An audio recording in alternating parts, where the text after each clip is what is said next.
దయగల రాజు సూర్యగఢ్ యొక్క మహారాజు విక్రాంత్ చాలా మంచి వ్యక్తి. అతను డబ్బులను కాదు, ప్రజలను ప్రేమిస్తారు. ఈ రోజు కూడా చాలా మంది పేదవాళ్ల కోసం భోజనం తీసుకుని మహల్ బయట నిల్చున్నారు. మహారాజా, మీరు కుష్టి రోజులు రోజు తాకుతున్నారు, పేదవాళ్ళతో కూర్చొని భోజనం చేస్తున్నారు. ఇది రాజ్య మర్యాదకు సరైనది కాదు. మంత్రి గారు, ఏ రాజైతే ప్రజల్ని అర్థం చేసుకోవడం వాళ్ళ మనసుల్ని ఎలా గెలుచుకుంటాడు? నేను రాజైతే ఏమైంది? నేను ముందు మనిషిని. నేను మనిషిగా పుట్టినందుకు వేరే వాళ్ళ బాధని నాదనుకోవటం. అప్పుడే మహల్ యొక్క ముఖద్వారం దగ్గర ఒక చిన్న బాలుడు పడిపోతాడు. మహారాజా, నాకు చాలా ఆకలిగా ఉంది. నేను చాలా రోజుల నుంచి ఏం తినలేదు. మంత్రి గారు, తొందరగా వైద్యుణ్ణి కాకేయండి. ఈ బాబుని తొందరగా భవనంలోకి తీసుకువెళ్ళండి. మహారాజా, ఒక తెలియని బాలుణ్ణి రాజమందిరికి ఎలా తీసుకెళ్తాం? నా రాజ్యంలో బాబు ఒక అనాథిలాగా ఎలా ఉండగలడు? వీళ్ళంతా నా ప్రజలు. కానీ ఈ కుర్రవాడు ఎక్కడి నుంచి వచ్చాడు? వీడి గురించి నేను వివరాలు తెలుసుకోవాలి. మంత్రి గారు, ఆకలితో ఎవరైనా వస్తే వాళ్ళకి ముందు ఆహారం పెట్టాలి, తర్వాత ప్రశ్నలు అడగాలి. ఇదే రాజు యొక్క ధర్మం. మహారాజు స్వయంగా బీకుకు భోజనం పెడతారు. మీ తల్లిదండ్రులు ఎక్కడున్నారు బాబు? నేను అనాథని మహారాజా, నాకు ఎవరూ లేరు మహారాజా. ఏమీ పర్వాలేదు, ఈ రోజు నుంచి నువ్వు ఈ రాజభవనంలో ఉండొచ్చు. దయగల రాజు యొక్క దయ వల్ల బీకు ఆ మహల్లోనే ఉండిపోతాడు. కానీ ఆ రోజు తర్వాత మహల్లో అన్ని విచిత్రంగా జరిగేవి. చెప్పు దర్బాన్, అసలు విషయం ఏమిటి? రాత్రిపూట ఇక్కడ చిన్నపిల్లలు ఏడ్చే శబ్దం వినపడుతుంది, కానీ ఏ పిల్లవాడు కనబడడు ఇక్కడ. పక్క ఊర్లో నుంచి వార్తలు కూడా విచిత్రంగా వస్తున్నాయి. ఇది చాలా విచిత్రం. అవును, పిల్లలందరూ మాయమవుతున్నారు. అలా ఎలా జరుగుతుంది? ఇప్పటి వరకు ఎంతమంది పిల్లలు కనబడట్లేదు? ఇప్పుడు దాకా 10 మంది పిల్లలు మాయమైపోయారు. చాలా విచిత్రమైన మాట ఏమిటంటే, ఎక్కడైతే ఆ కొత్త పిల్లవాడిని చూసారో అక్కడక్కడ ఈ సంఘటన జరిగింది. ఈ బీకు పిల్లవాడి మీద కన్నేసి ఉంచాల్సిందే. చూస్తుండగానే 2 సంవత్సరాలు గడిచిపోయాయి. ఒక రోజు మంత్రి చూశారు, ఒక కుక్క బీకుని చూసి అరుస్తూ ఉంటుంది. ఇది చూసి మంత్రి ఆలోచనలో పడతారు. నాకు అనిపిస్తుంది ఈ బీకు సామాన్య మనుషుడు కాదని. ఈ విషయం నేను రాజుగారికి తప్పకుండా చెప్పాలి. తర్వాత మంత్రి రాజుగారికి జరిగిందంతా చెప్తారు. ఇది నీకు ఏమైంది? ఒక పిల్లవాడి మీద నువ్వు అనుమానిస్తున్నావా? మహారాజా, నా మీద కొంచెం నమ్మకం ఉంచండి. నేను మీ మంచి కోసమే ఇదంతా చెప్తున్నాను మహారాజా. నా మంచి చెడ్డలు నేను స్వయంగా చూసుకోగలను. దయచేసి ఆ చిన్నపిల్లాడిని అనుమానించకు. మీకేది మంచిది అనిపిస్తే అదే చేయండి. కొన్ని రోజుల తర్వాత రాజకుమారి జన్మదినం అవుతుంది. ఇంకా రాజ్యంలో చాలా మంది పిల్లలు తనకి శుభాకాంక్షలు చెప్పడానికి వస్తారు. అప్పుడు అకస్మాత్తుగా మహల్లో 3 పిల్లలు కనపడకుండా పోతారు. మంత్రి గారు, ఏమైనా చేసి మా పిల్లల్ని మాకు తిరిగి ఇప్పించండి. ఒకవేళ నా పిల్లవాడు తిరిగి రాకపోతే నేను ప్రాణాలతో ఉండను. పిల్లల యొక్క అమ్మా నాన్న తపన చూసిన తర్వాత మంత్రి గారు పిల్లల్ని వెతకటానికి వెళ్తారు. అకస్మాత్తుగా దూరంలో బీకు కనపడతాడు. బీకు దగ్గరలో 3 పిల్లల శవాలు కనపడటం వలన మంత్రి గారు ఆశ్చర్యపోతారు. ఓ భగవంతుడా, నేనేం చెయ్యాలి ఇప్పుడు? ఎంత స్వాదిష్టమైన భోజనం ఇది! ఇది తిన్న తర్వాత నాకు ఎలా అనిపించిందంటే, నేను చాలా ఇష్టమైన భోజనం చేశాననిపించింది నాకు. ఈ భయంకరమైన సంఘటన చూసి మంత్రి గారు కళ్ళు చెదిరిపోతాయి. ఈ పీడ నుంచి విరుగుడు పొందడానికి నేను గురువుగారిని తప్పకుండా కలిసే తీరాలి. ఒక్క క్షణం కూడా ఆగకుండా మంత్రి గారు గురూజీ ఆశ్రమానికి వెళ్తారు. గురువుగారికి నమస్కారం. రండి మంత్రి గారు, చెప్పండి, ఏ సహాయం కోరి వచ్చారు? గురువుగారు, రాజ్యం సంకటంలో ఉంది, మీ సహాయం కావాలి మాకు. చెప్పండి, నేను మీకు ఎటువంటి సహాయం చేయగలను?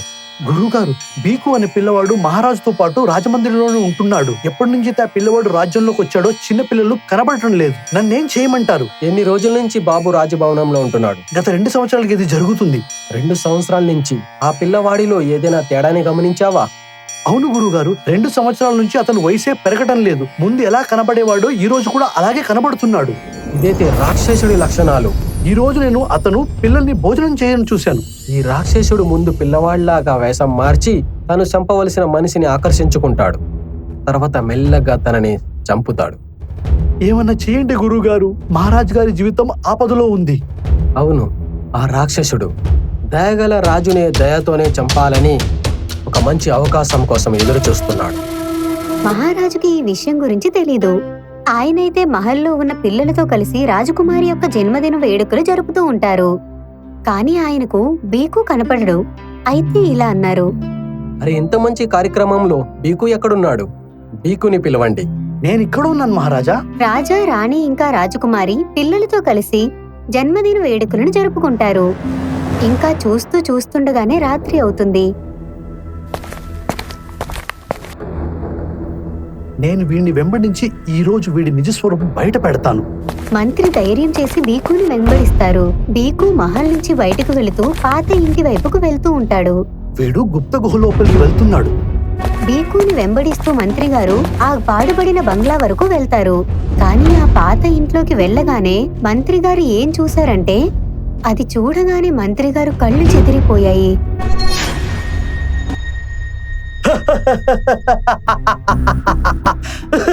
ఈ రోజు 3 పిల్లల్ని తిన్నాను. నాకు చాలా సంతోషంగా ఉంది. ఇలాగే రాజుగారి దయలో ఉండి నేను చిన్న పిల్లల్ని రోజు తింటూ ఉంటాను. అదే నాకు సంతోషాన్ని ఇస్తుంది. బీకు యొక్క ఈ రూపాన్ని చూసి మంత్రి గారు భయపడిపోతారు. ఇంకా మరుసటి రోజు మంత్రి గారు రాజుగారికి చెప్తారు, మహారాజా, బీకు మనిషి కాదు, రాక్షసుడు. వాడు రాక్షసుగా రూపం ఎత్తడం నేను నా తెల్లారా చూశాను మహారాజా. మంత్రి గారు, మీ మత ఏమైనా పాడైపోయిందా? ఈ చిన్న పిల్లవాడు రాక్షసి ఎలాగ అవుతాడు? మహారాజా, నేను అబద్ధం చెప్పట్లేదు. నా మాటల్ని కొంచెం నమ్మండి మీరు మహారాజా. బీకునే అందరినీ తినేశాడు. ఏం మాట్లాడుతున్నావు నువ్వు? నన్ను కొంచెం నమ్మండి మహారాజా. దీనివల్ల మీ ప్రాణాలకే అపాయం ఉంది. అప్పుడే అక్కడికి బీకు వస్తాడు. మంత్రి గారు నాతో అన్నారు, మీరు నన్ను పిలిచారంట.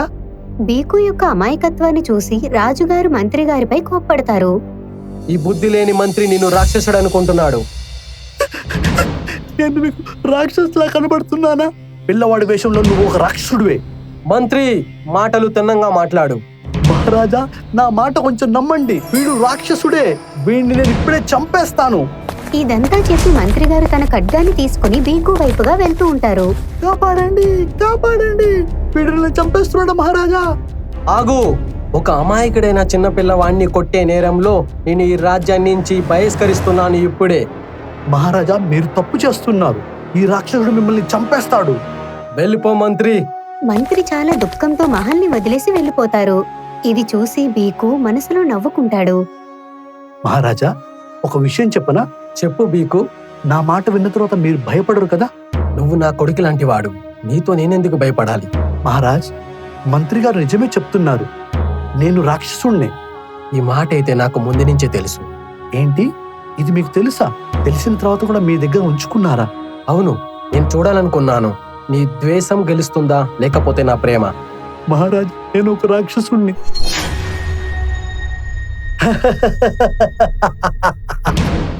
రాజా, నువ్వు ఒకటి మనసు మార్చొచ్చు, కానీ వాడి ప్రకృతి నువ్వు మార్చలేవు.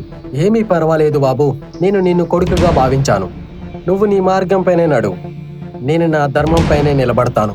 నేను ఇప్పుడే మిమ్మల్ని చంపేయగలను. ఏమీ పర్వాలేదు బాబు, నువ్వు నన్ను తిని నీ ఆకలిని తీర్చుకోవచ్చు. మీరు నా మీద దయ చూపించి చాలా తప్పు చేస్తున్నారు. దయా పరమేశ్వరుడి మరొక రూపము. రా, నన్ను తిని నీ ఆకలిని తీర్చుకో బాబు. రాజు యొక్క మాటలు విని బీకు ఆశ్చర్యపోతాడు. నేను మిమ్మల్ని తప్పకుండా చంపుతాను. అంతకుముందు నేను అడిగిన ఓ ప్రశ్నకు మీరు జవాబు చెప్పండి. అడుగు బాబు. మీకు ముందే తెలుసు నేను ఒక రాక్షసుడని. అది తెలిసిన తర్వాత కూడా నన్ను ఎందుకు దగ్గరగా ఉంచుకున్నారు? బాబు, నేను నిన్ను మొదటిసారిగా చూసినప్పుడు నీ కళ్ళల్లో ఖాళీ ఆకలే కాదు, నీ ఒంటరితనాన్ని కూడా చూశాను. నేను అనుకున్నాను ఎవరి ప్రేమైనా నిన్ను రాక్షసుడి నుంచి మనిషిగా మారుస్తుందని. మీకు ఇది కూడా తెలుసా, మీ జీవితాన్ని నేను కొంచెం కొంచెంగా పీల్చేస్తున్నానని? నాకు తెలుసు బాబు, ప్రతి రాత్రి నిన్ను గమనించేవాడిని. నా బలం రోజు రోజుకి తగ్గిపోతుందని. నేను అనుకున్నాను నా ప్రాణాలు ఇచ్చేనా నిన్ను బతికించుకోవచ్చని.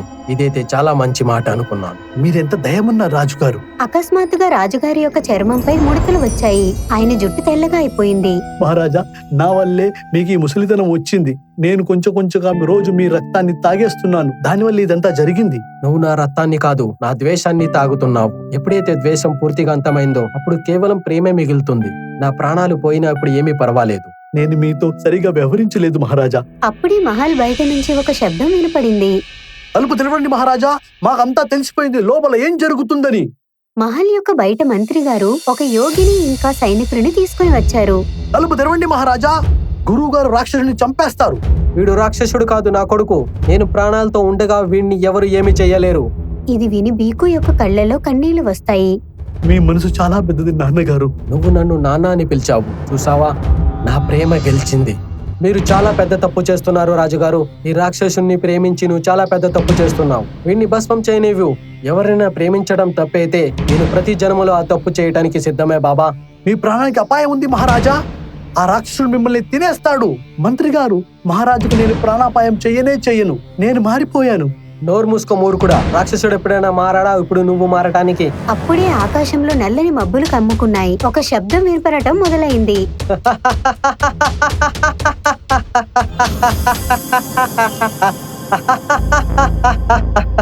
ఇక్కడైతే చాలా మానవులు ఉన్నారు. వీళ్ళందరినీ తినేసి మనం చాలా రోజుల వరకు ఆకలి తీర్చుకోవచ్చు.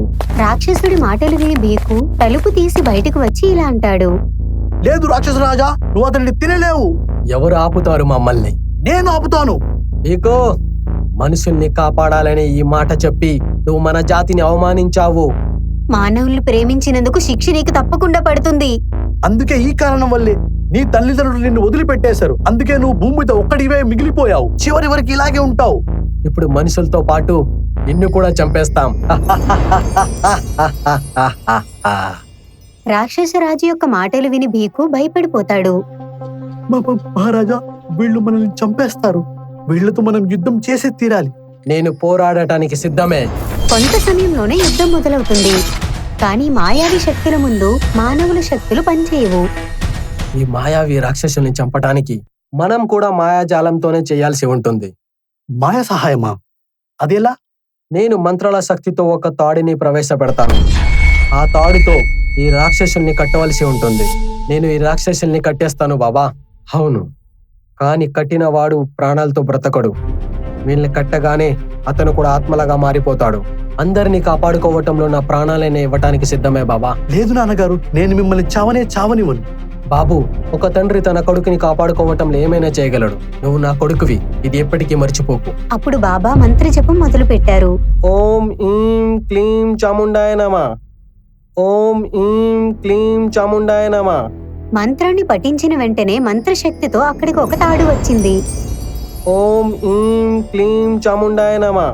ఓం ఈం క్లీం చాముండాయ నమః. ఓం ఈం క్లీం చాముండాయ నమః. ఓం ఈం క్లీం చాముండాయ నమః. ఓం ఈం క్లీం చాముండాయ నమః. ఓం ఈం క్లీం చాముండాయ నమః.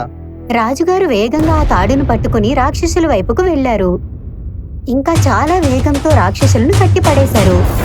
బాబా, నేను ఈ రాక్షసుల్ని తాడుతో కట్టివేశాను. మమ్మల్ని వదిలిపెట్టండి, మేము ఇక్కడి నుంచి వెళ్ళిపోతాం. ఇప్పుడు ఈ రాక్షసులు మనల్ని ఏమీ చెయ్యలేరు. ఇప్పుడు వీళ్ళని నేను భస్మం చేస్తాను. వీళ్ళని భస్మం చేసే ముందు నాది ఒక విన్నపం బాబా. చెప్పండి రాజుగారు, మీరు ఏం చెప్పాలనుకుంటున్నారు? ఈ రాక్షసుడు భస్మం అవ్వగానే నేను కూడా ఆత్మలాగా మారిపోతాను. చనిపోయే ముందు మంత్రి గారితో ఒక మాట చెప్పాలనుకుంటున్నాను. నేను చనిపోయిన తర్వాత నా కొడుకు బీకుని చాలా ప్రేమగా చూసుకోవాలని. ఇదంతా విని అందరి కళ్ళల్లో కన్నీళ్లు వచ్చాయి. అలాగే మహారాజా. ఓం ఈం క్లీం చాముండాయ నమః. ఓం ఈం క్లీం చాముండాయ నమః. మంత్రం యొక్క శక్తితో ఒకరి తర్వాత ఒకరు రాక్షసులు మాయమైపోతారు. కానీ ఎప్పుడైతే రాజుగారు మాయమయ్యే సమయం వచ్చిందో అప్పుడు బీకు వేగంగా వచ్చి తాడును పట్టుకుంటాడు. ఇంకా రాజుగారితో కలిసి తను మాయమైపోతాడు. మహారాజు, వీకు ఇద్దరు ఆత్మలుగా మారిపోయారా? అవును, ఇప్పుడు వీళ్ళిద్దరూ ఆత్మగా మారి ఈ రాజ్యాన్ని రక్షిస్తారు. గురుగారు, వారెప్పటికీ తిరిగి రానే రారా? లేదు, దయగల రాజు తన దయాన్ని పరిచయం చేస్తూ తన ప్రాణాలనే విడిచాడు. అతను ఇంకెప్పటికీ మళ్ళీ తిరిగిరాడు. ఇది విని అందరూ దుఃఖిస్తారు. తర్వాత అందరూ కలిసి రాజకుమారిని మహారాణిని చేస్తారు. రాజకుమారి కూడా తన తండ్రిలాగానే అందరి ప్రజలతో ప్రేమగా ఉంటూ మహారాణిగా పేరు పొందింది. సోన్పూర్ అనే రాజ్యంలో సోనా అనే గర్విష్ఠు రాకుమారి ఉండేది. ఓ సాయంత్రం సోనా తన మేడ మీద నిలబడి ఉంది. అప్పుడే తన తండ్రి రాజా వీర్ సింగ్ కోపంతో తన దగ్గరికి వస్తాడు. రాకుమారి, మేం ఏం వింటున్నాం? మీరేదో ఆదేశం ఇచ్చారట. మన రాజ్యంలో ఎంతమంది అయితే పేదవాళ్ళుంటారో వాళ్ళందరినీ రాజ్యం నుంచి బహిష్కరించబడతారని. సరిగ్గా చెప్పారు నాన్నగారు. ఇప్పటి వరకు మీరు చేసిన తప్పులన్నింటినీ చిన్నదానివని భావిస్తూ క్షమిస్తూ వచ్చాను. కానీ ఈసారి మీరు హద్దు దాటేశారు. నాన్నగారు, నేనంతలా ఏం చేశాను? మీరు నా మీద మండిపడుతున్నారు. నువ్వు పేదవాళ్ళని పురుగుల్లా భావిస్తున్నావా? వాళ్ళని అవమానించడానికి నీకెటువంటి అధికారం లేదు. నాన్నగారు, మీరే ఆలోచించండి. ఈ పురుగుల్లాంటి పేదవాళ్లంతా రాజ్యం నుంచి వెళ్లిపోతే రాజ్య సౌందర్యం ఎంత పెరుగుతుంది.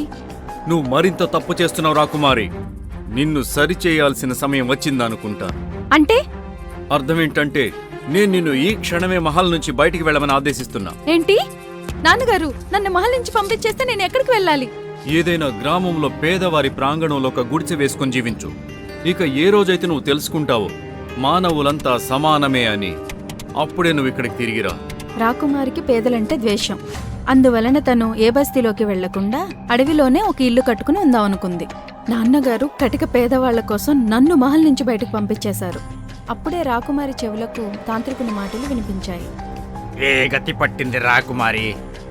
మీ నాన్నగారికి నీకంటే కూడా పేదవాళ్ళంటేనే ప్రేమ. రాకుమారి చూస్తుండగానే ఆ తాంత్రికుడు తనలో తాను నవ్వుకుంటున్నాడు. మీరెవరు బాబా? నేను మీ రాజ్యానికే తాంత్రికుణ్ణి.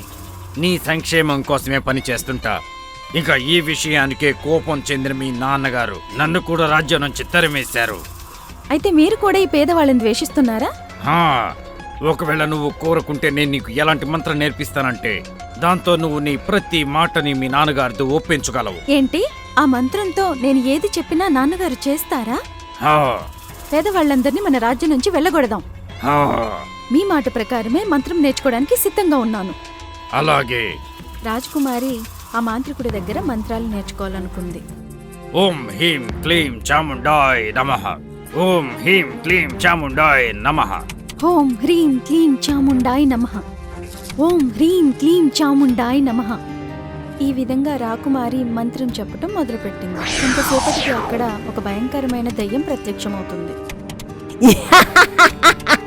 రాజకుమారి సోనా ఆ దెయ్యాన్ని చూసి చాలా భయపడుతుంది. ఎవరు నువ్వు? నేను జలాలి దెయ్యాన్ని. నువ్వు మంత్రాలు చెప్పి నన్ను పిలిచావు, అందుకే వచ్చా. ఇప్పుడు నన్ను నీ శరీరంలోకి రాని. వద్దు, నువ్వు నా శరీరంలోకి రావద్దు. భయపడద్దు రాకుమారి, నువ్వు ఏమైనా నీ శరీరంలోకి రానివ్వు. అప్పుడేం జరుగుతుంది? ఎప్పుడైతే ఏమి నీ శరీరంలోకి వస్తుందో నువ్వు చాలా అందమైన ఇంకా శక్తిశాలివి అవుతావు. ఆ తరువాత నీతో ఎవ్వరు పోటీ పడలేరు. అలా అయితే మంచిదే. మీ దెయ్యానికి అనుమతిస్తున్నాను. ఈ దెయ్యం నా శరీరంలోకి ప్రవేశించవచ్చు. కొంతసేపటికి ఆ దెయ్యం నల్లటి పొగ రూపంలో రాకుమారి శరీరంలోకి ప్రవేశిస్తుంది. ఆ దెయ్యం రాకుమారి శరీరంలో ప్రవేశించగానే రాకుమారి అందమంతా పోయి అందవికారంగా తయారవుతుంది. హే, ఏమైంది నాకు? ఇంత అందవికారంగా ఎలా తయారయ్యాను నేను? తాంత్రికుడు నవ్వుతూ అన్నాడు. రాజకుమారి, ఇప్పుడు నువ్వు నా వశమయ్యావు. ఇకపై నేను ఏది చెబితే నువ్వు అదే చేస్తావు. మీరు నాకు చెప్పింది చాలా అందంగా బలంగా తయారవుతానని, కానీ ఇంత అందవికారంగా తయారయ్యానేంటి? నువ్వు అందవికారంగా అయితే అయ్యావు, కానీ నువ్వు చాలా శక్తివంతురాలు అయ్యావు. ఇప్పుడు నేను నీ శక్తిని నా ప్రతీకారం తీర్చుకోవడానికి వాడుతా. అంటే? నీ కారణంగా నేను నా కొడుకును కోల్పోయా. ఇప్పుడు నా కారణంగా నువ్వు నీ తండ్రిని కోల్పోతావు. అసలు నేనేం చేశానని నన్ను ఇలా మార్చేశావు? నువ్వు చెప్పు. గుర్తుందా, ఒకరోజు నువ్వు నీ గుర్రం కింద ఒక పిల్లవాణ్ణి తొక్కించావు. హా, గుర్తొచ్చింది. అది ఎవరో పేద పిల్లవాడు కదా? అది ఒక పేద పిల్లవాడు కాదు, నా కొడుకు. ఇప్పుడు నేను నిన్ను వదిలిపెట్టను. చూడండి బాబా, నాకు ఇలా ఉండటం ఇష్టం లేదు. నన్ను వెంటనే ఇంతకు ముందులా మార్చేయండి. లేదు, నేను అలా ఎప్పుడూ చేయను. ఇప్పుడు నేను నీతో నీ రాజ్యాన్ని సర్వనాశనం చేయిస్తా. ఓం హ్రీం క్లీం చాముండాయ్ నమః. ఓం హ్రీం క్లీం చాముండాయ్ నమః. కొంతసేపటికి రాకుమారి దెయ్యంలాగా మారిపోతుంది.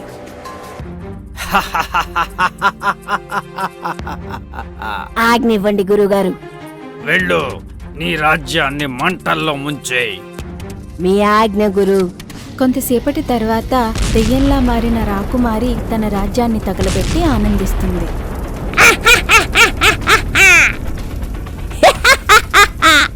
అలా ఆనందిస్తూ కొంతసేపటి తర్వాత దెయ్యంలా మారిన రాజకుమారి తన ఇంటికి వచ్చి విశ్రాంతి తీసుకుంటుంది. ఆ రకంగా రాజ్యం మొత్తం నాశనమవుతుంది. రాజా వీర్ సింగ్ చింతిస్తూ దర్బార్లో సమావేశమవుతారు. మహామంత్రి, చెప్పండి, ఈ పరిస్థితిలో మనల్ని ఎవరు రక్షిస్తారు? మహారాజా, ఈ పరిస్థితిలో మన ఒక వ్యక్తి కాపాడగలరు.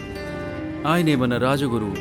కానీ రాజగురు హిమాలయాల్లో తపస్సు చేయడానికి వెళ్ళారు కదా, మరిప్పుడు ఎలా? హలో నిరంజన్, బం బం బోలే. రాజగురువుని చూసి అందరూ సంతోషిస్తారు. నాకు నా శక్తి వల్ల తెలిసింది మన రాజ్యం కష్టాల్లో ఉందని. అందువల్ల నేను వెంటనే వచ్చేశాను.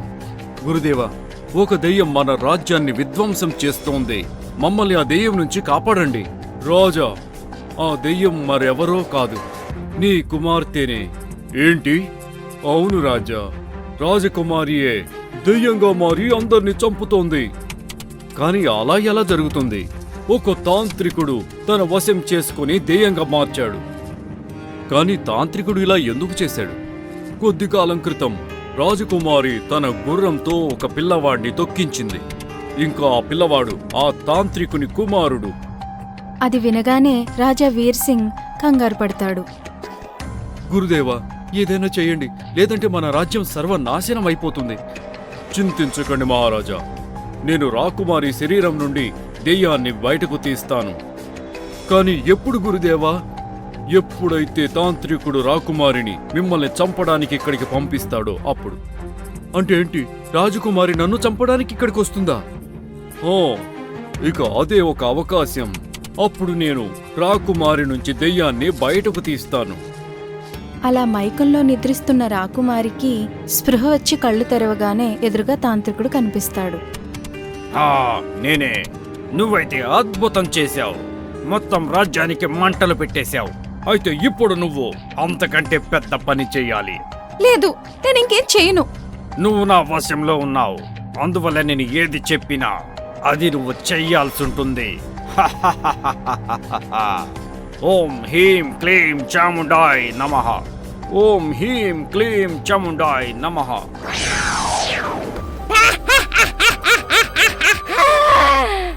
ఆజ్ఞివ్వండి గురు. ఈ రోజు నువ్వు నీ తండ్రిని చంపాలి. అంటే ఈరోజు వీర్ సింగ్ ని చంపాలి. పని అయిపోతుంది గురుగారు. తాంత్రికుడి యొక్క ఆదేశం ప్రకారం దెయ్యంలా మారిన రాజకుమారి తన తండ్రి రాజా వీర్ సింగ్ ముందు ప్రత్యక్షమవుతుంది.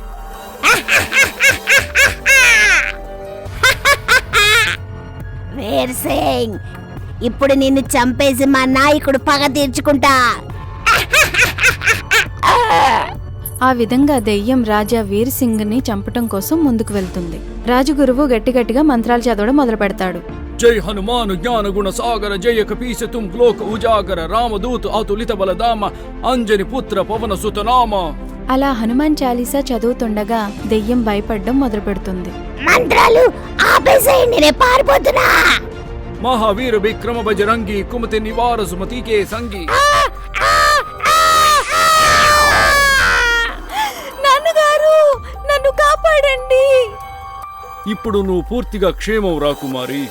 గురుదేవా, నా శరీరం నుంచి దెయ్యం అయితే వెళ్ళిపోయింది, కానీ నా మునుపటి అందం తిరిగి రాలేదు. దానికోసం మనం 2 పనులు చేయాలి. ముందుగా తాంత్రికుణ్ణి చంపాలి. దాంతో ఆ దెయ్యం మళ్ళెప్పుడు నీ శరీరంలోకి ప్రవేశించదు. ఇంకా రెండో పని? రెండవ పని నేను తర్వాత చెప్తాను. అలా చెప్పి రాజగురువు కళ్ళు మూసుకొని మంత్రం చదవడం మొదలుపెట్టాడు. ఓం భూర్భువః స్వః తత్సవితుర్వరేణ్యం భర్గో దేవస్య ధీమహి ధియో యో నః ప్రచోదయాత్. దానివల్ల ఇంట్లో కూర్చొని మంత్రాలు చదువుకున్న తాంత్రికుడి చుట్టూ మంటలు చెలరేగడం మొదలుపెట్టాయి. కాపాడండి. అలా కొంతసేపటికి తాంత్రికుడు మంటల్లో కాలిపోతాడు. తాంత్రికుడు చనిపోయిన తర్వాత రాజగురువు తన కళ్ళను తెరిచి రాజకుమార్ని చూస్తూ అన్నాడు. తాంత్రికుడు కాలి బూడిదైపోయాడు. నేను మొదటి పని చేసేశాను, కానీ రెండవ పని నీవే స్వయంగా చేయాలి. నాకేం అర్థం కాలేదు గురుదేవా. గుర్తు చేసుకో, ఏ పేదవాడినైతే నువ్వు బాధించావో, ఎవరిని నువ్వు వేధించావో, చాలా బాధ పెట్టావు. రాకుమారి గుర్తు చేసుకుంటుంది. అప్పుడు తనకి ఒకటి గుర్తొస్తుంది. కొంతకాలం క్రితం రమేష్ అనే ఒక పేద వ్యక్తిని చాలా బాధ పెడుతుంది. గురుదేవా, గుర్తొచ్చింది. పేదవాడైన రమేష్ ని చాలా బాధ పెట్టాను, చాలా అంటే చాలా బాధ పెట్టాను. అలా చెప్తూ చెప్తూ తన కళ్ళల్లోంచి నీళ్లొచ్చాయి. నువ్వు ఆ పేదవాడి ఇంటికి వెళ్ళి నువ్వు ఆ ఇంటి మట్టి నీళ్లు తీసుకురావాలి. వెంటనే రాకుమారి రమేష్ ఇంటికి వెళ్తుంది. కానీ రాకుమారిని చూడగానే రమేష్ చాలా భయపడతాడు. ఎవరు నువ్వు? నువ్వు చాలా వికారంగా ఉన్నావు, ఇక్కడి నుంచి వెళ్ళిపో. రాకుమారి ఏడుస్తూ రమేష్తో అంటుంది. రమేష్, నేను రాజకుమారి సోనాని. నేను రాకుమారినై నిన్ను చాలా బాధ పెట్టాను. మీరు ఇక్కడికి ఎందుకు వచ్చారు? ఇంకా మీకు ఈ పరిస్థితి ఎందుకు వచ్చింది? నాకు నీ దోషమే తగిలింది. దాని నుండి విముక్తి కోసం మీ ఇంటి నుంచి మట్టి ఇంకా నీరు కావాలి. ఇప్పుడు ఇంక నేను ఇంతకు ముందున్న రూపానికి వచ్చేస్తాను.